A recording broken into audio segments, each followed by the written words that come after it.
coming in and which needs testing from your end.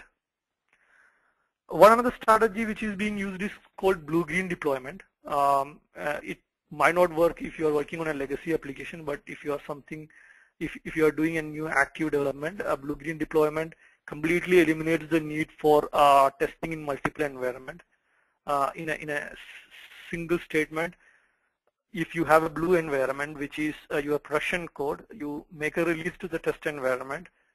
Make sure that the test environment meet all the quality criteria. And once you are confident about your green environment, just switch your router so that your URL points to the green server. It's a very simple strategy, but very rarely used. So that's something that as a tester you can advocate and try to introduce these concepts into your team and look at the possibilities whether this is something that you can do in your team.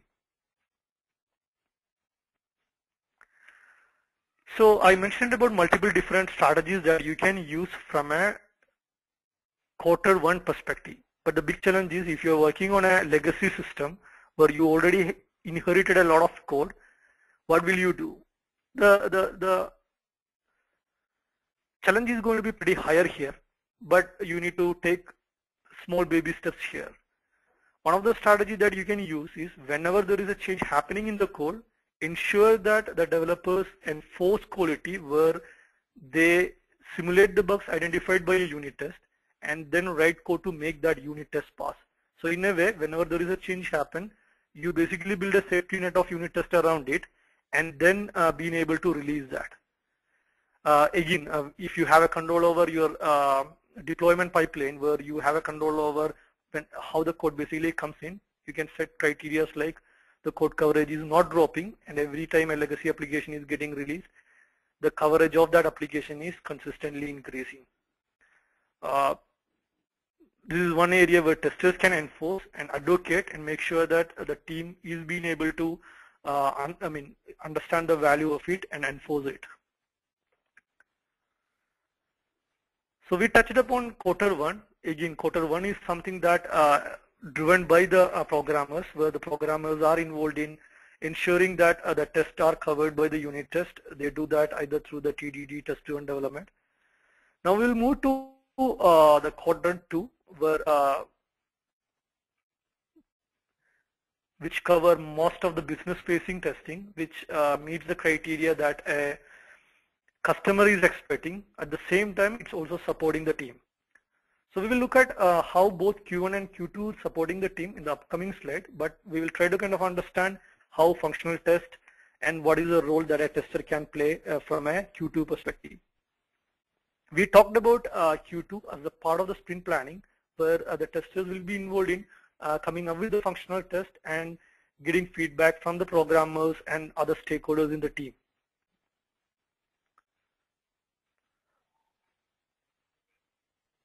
One of the primary a tester should focus on when he is focusing on a Q2 is being able to write test which helps the development by the programmers. So the functional test that a tester writes, especially if you are trying to reduce the time to release, especially if your focus is to get feedbacks early, then when you are writing functional test, those functional tests shouldn't be useful to the developers after they come up with the features, but this function test that you are going to write should act as a starting point for the programmers from which they can start driving their development. This is a quick example for a functional test written through FitnessE, and when a tester basically comes up with something like this, the developers will be able to start writing units which will make this test pass over a period of time. So you can consider that as a red light, which is going to be need to turn into green by developers by adding a small unit which finally builds in and completes the entire functionality. And us developers being able to complete the entire feature development by making sure that the functional tests are green, you are being able to create an environment which is automated at the same time being able to give you feedback much faster.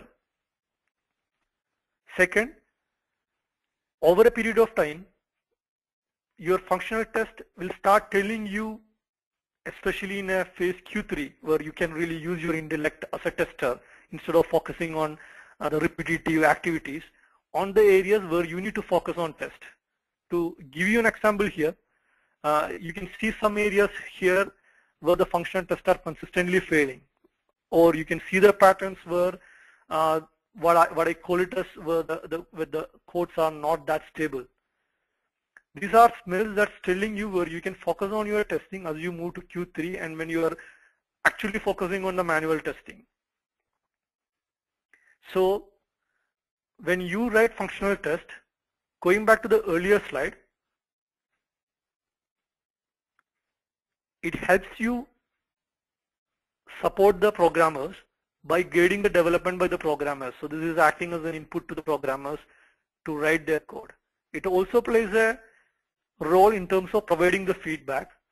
By looking at the history, you will be able to identify and provide early feedbacks to the team to the possible smells that can come out of the application.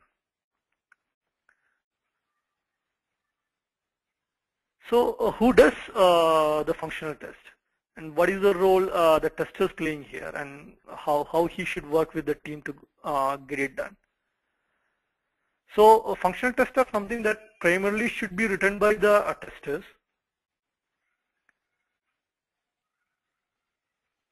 It can be automated, especially if you are using something like a Fitnessy. You should be writing it in a way which can be understood by the developers as well as by your product owner as well as by your customers. So it's more like in a domain language.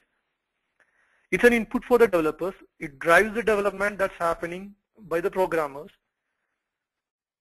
Functional test should also be part of a definition of a done. So a feature is not completed, a feature is not done unless the functional test as well as the unit test associated with are passing. If you have a failing test, that functionality cannot be called as completed. Just as during the unit testing, the developers consult with the testers.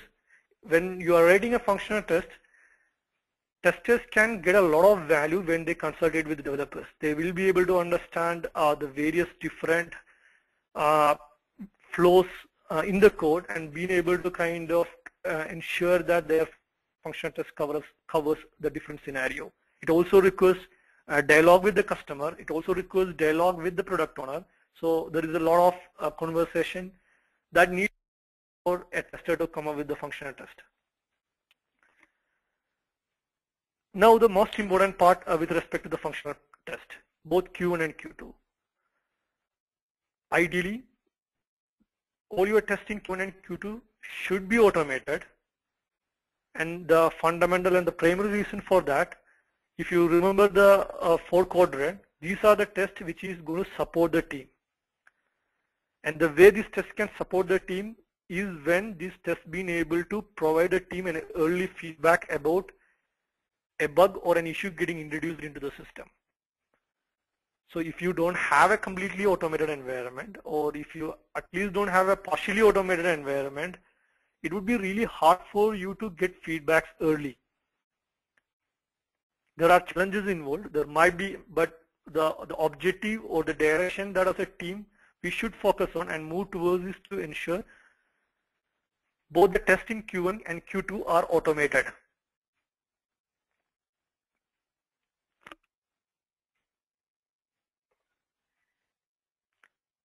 So once you automate both Q1 and Q2, you are in a much pretty place where many of the repeating testing activities, many of what I call it as a boring testing activities, many of your happy path scenario has already been covered. And when you have a continuously running functional test as well as unit test, your team is being able to get feedback much early, especially when you are doing an iterative incremental delivery model, when you are into sprint 2, sprint 3, you really don't have to worry about how the code which is getting introduced impacting the features which have already been delivered. So this automation which we talked about Q1 and Q2 plays a key role in supporting the team, and it is, I strongly believe, that one of the primary responsibility a tester should drive. Because once he does that, he gets to do the most exciting and the interesting part from a tester's perspective. That's what he does when he moves into